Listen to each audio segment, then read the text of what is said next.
আসসালামু আলাইকুম।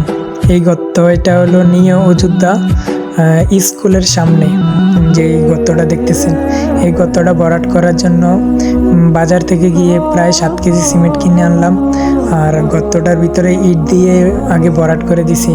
দেওয়ার পরে আপনার সিমেন্ট আর বালু দুটোটা একসাথে মিশ্রিত করে এই দুটোটাকে গোলাইলাম, পানি নিলাম, পানি নিয়ে গোলাইছি। গোলাবার পরে এই গর্তটা ভরাট করার জন্য সিমেন্ট আর বালুগুলোকে একসাথে মিশ্রিত করলাম। তো আমাদের জন্য আপনারা দোয়া করবেন যেন আমরা মানুষের পাশে দাঁড়াইতে পারি এবং কি যে মানবিক কাজ আছে মানবিক কাজে আগুয়ে যেতে পারি। তো এই সবার কাছে আমরা একটাই আশা যে আমাদের জন্য দোয়া করবেন এবং কি আমাদের পাশে থাকবেন। শুধু যে মানুষের পাশে যারা দাঁড়াইতে ওইটা না, আমাদের সাথে থাকলে আমরা কিন্তু আরও দূর আগে যেতে পারবো। আর আমার সাথে সহযোগিতা করার জন্য ছিল আমার এলাকার বড় ভাই ইব্রাহিম ভাই। তো ওনাকে অসংখ্য ধন্যবাদ যে আমার সাথে সহযোগিতা করছে, আমার সাথে সাপোর্ট দিছে, কারণ একা একা এই কাজটা করা সম্ভব না।